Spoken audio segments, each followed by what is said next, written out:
முதலமைச்சர் தான் வந்து நடிகை பூராமே தான் வந்துகிட்டு இருக்காங்க. நீங்க வரீங்களா இல்ல இவ வர போறாரா இல்ல சுப்பிரமணியம் வர போறா என்ன அப்படின்னா ஒரு ரொம்ப நாளாக டீ கடை வச்சிருக்கா, டீ கடைக்காரன்னு சொல்லலாம். அதனால உங்களுக்கு கோவம் என்ன வரும்? அவர் இன்னும் பரம்பரை அவன் குடும்பம் முதலமைச்சர் இருந்தாங்க. அவர் நடிகர் தானே. நடிகர் விஜய்னு சொல்லிட்டு போனா என்ன வந்துருது? உலகமே தெரியுங்க நடிகர் விஜய். முதலமைச்சர் சொல்ல மாட்டேன். நீ சொல்ல சொன்னா தடி எடுத்து நிக்காங்களா? இல்ல தடி எடுத்து நிக்காங்களா? நீ முதலமைச்சர் நீ சொல்லாடி போ. கருணாநிதி நடிகர் சொல்லாமா? அவர் தயாரிப்பாளருங்க. என்ன தயாரிப்பாளர்? நாயோட சேர்ந்தவன் நீ வேற. ஆம்பளை மட்டும் இல்ல. நான் கேக்குறேன் 10 பொண்டாட்டி வச்சிருந்தேன். இல்ல ஒரே ஒரு நிமிஷம் எனக்கு ஒரு கேள்வி மட்டும் பதில் சொல்லிடு. 10 பொண்டாட்டி வச்சா ஆம்பளை உன்னை வீட்டுல பொண்டாட்டி மதிக்குமா? அதெல்லாம் பேசப்படாது. அடுத்து பாக்குறது இல்லைங்க. கேவலமான மனுஷன் அவெல்லாம். போய் நீங்க 10 பொண்டாட்டி வச்சா ஆம்பளை சொல்லாதீங்க. அதெல்லாம் சொல்லவே திறமை தலைவா. மானம் கட்டவேங்கிறேன். மானம் கட்ட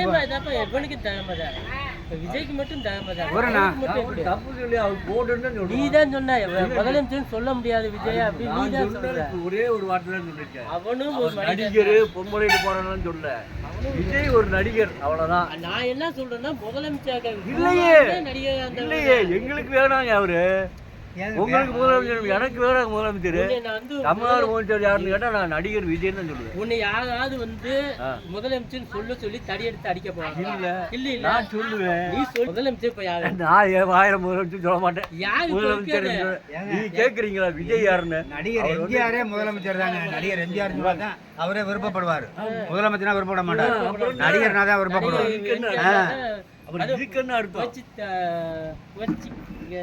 புரட்சி கலைஞரா? புரட்சி கலைஞர் தலைவர்.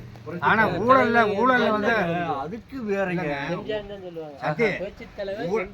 எம்ஜிஆர்னா ஊழல் இல்லாத மனுஷன் எல்லாம் தெரியும். கருணாநிதினா ஊழல் மனுஷன் உலகமே தெரியும். வெளிநாட்டுலாம் தெரியும். Singapore Malaysia. இப்ப ஏத்துக்கிட்டு என்ன பண்றது? நீ தொன்று கருணாநிதி சேர்த்துக்கணும். இல்லங்க முக ஸ்டாலின் இருக்கிறப்ப ஊழல் உலகம் வெளிநாட்டுலாம் தெரியும். இப்ப ஸ்டாலின் உதயநிதி இருக்கிறப்ப துபாய் வரலையும்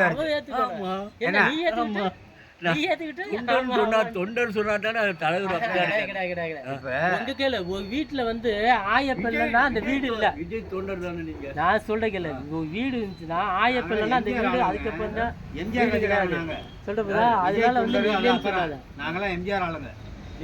ஆமா ஆமா. விஜய் ஐயா விஜய்க்கு வந்து பேசுவோம். ஆதரவா பேசுவோம். அதுக்காக நாங்க அந்த கட்சியில போய் இருந்துக்கிட்டோம் சொல்லக்கூடாது. இப்ப நாங்க இப்ப மத்தியானம் வந்தீங்கன்னா மோடியை பத்தி பேசுவோம். அதனால நாங்க அந்த கட்சியில இருக்கோம்ல கிடையாது. நீ நல்லது செஞ்சீங்கன்னா 10 பேர் சோறு வாங்கி போட்டா அவர் சாப்பாடு வாங்கி கொடுத்தாரியா அப்படின்னு பேசுவோம். அதனால உனக்கு சப்போர்ட் நம்ம சொல்ல முடியாது. அப்படி அந்த வகை இல்லைங்க. ஒரு பேச்சுக்கு சொல்றேன். நல்லது செஞ்சா யாரு வேணாலும் சொல்லுவாங்க. நாங்க பேசுறதில்ல.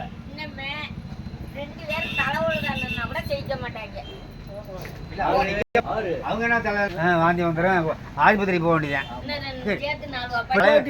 பொம்பளைனா வப்பாட்டி வச்சா இல்லம்மா. அதெல்லாம் காசு பணம் இருக்கவங்க. இப்ப நம்ம ஊர்ல 2 பொண்டாட்டி வச்சிருக்காங்க. அதுக்காக ஒரு சும்மா இருப்பாங்க. இப்ப நம்ம ஊர்ல 10 ஏக்கர் நல்லா இருக்கு. 2 பொண்டாட்டி 2 வப்பாட்டி வச்சிருக்காங்க. அவர் உலகம் பூரா சொத்து வச்சிருக்க மாட்டாரு. ஐயோ தங்கவே பாரு கொண்டாடுறத பாரு. அவரு இப்படி மனுஷன் இருக்கணுமியா கட்சியில. இவரை கொண்டாடுறான். நானும் எனக்கு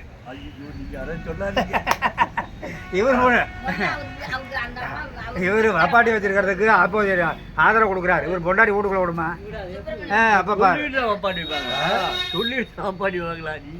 இல்லங்க பணம் காசு இருந்தா அவங்க வந்து சேர்ந்துக்குவாங்க. நீங்க போக வேண்டியது.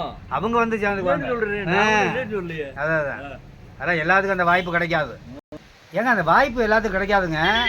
வாய்ப்பு எல்லாத்துக்கும் கிடைக்காது. ஏமாத்துறவன் மோசடி பண்றவன் என்ன? கருணாநிதிக்கு அந்த வாய்ப்பு கிடைச்சிருக்குன்னா அவர் எத்தனை குடும்பத்தை கெடுத்திருப்பாரு நமக்கு. ஐயோ அப்புறம் எடுக்காம எப்படிங்க? வப்பாட்டிங்கிறது இன்னொருத்தன் புருஷன் இருந்து வந்ததானங்க. குடும்பம் கெட்டு பெருமளை போயிட்டு வந்துச்சுன்னா அப்புறம் அதுக்கு பேர் என்ன? குடும்பத்தை எல்லாத்தையும் இங்க புடுங்கறக்கா வர்ற? அது நீ ஏன் வச்சுக்கிற புடுங்கறதுக்கு? நான் வர்றேன். வம்பா இருக்குது. அதாவது வசந்த மாளிகை டைலாக் கேட்டிருக்கீங்களா? உளுத்தல எவ்வளவு இருக்கு? வசந்த மாளிகை படம் பார்த்துருக்கீங்களா?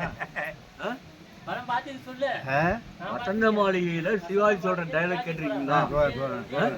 ஞாபகம் இல்லை, சொல்லுங்க. என்ன சொல்லுவான்? ஐயா, சிவாஜி படம் சொல்லு, வசந்த மாளிகை. டைலாக் புரிஞ்சுக்கணும்.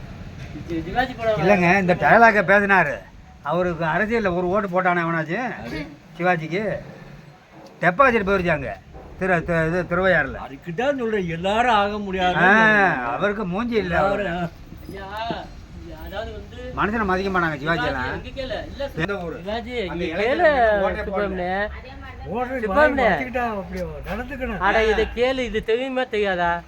அதாவது வந்து சிவாஜி வந்து தமிழ்நாட்டில் தான் ஓட்டு போடல, அவனுக்கு ஒரு நாட்டவே கொடுத்தா ஒரு நாள் வந்து முதல்ல ஆக்குனாங்களா இல்லையா? ஆக்குனாங்களா இல்லையா அந்த நாட்டில்? யார் சொன்னா?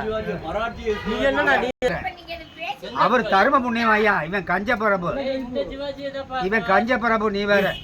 சிவாஜி அப்படி வந்து சொன்னாங்க ஐயா. கஞ்ச கஞ்ச எவ்வளவு தூக்கி வச்சு கஞ்ச சொந்த ஊர்ல ஜெயிக்க முடியல. எங்க வச்சிருக்கவங்களுக்கு இவரை சொல்லிட்டு இருக்கிற நாடு இல்ல, வச்சிருக்கவங்களுக்கு வச்சிருக்காங்களா அவங்களுக்கு தங்க, எங்களுக்கு என்ன இருக்கு? இவர் நட்புல நான் பேசிட்டு இருக்கிறேன். இவருக்கு அப்பாட்டி வச்சிருக்கவங்களுக்கு அவருக்கு தங்க, எங்களுக்கு எல்லாம் கிடையாது. அப்புறம் என்ன அவரு நீ தனியா கேக்குற?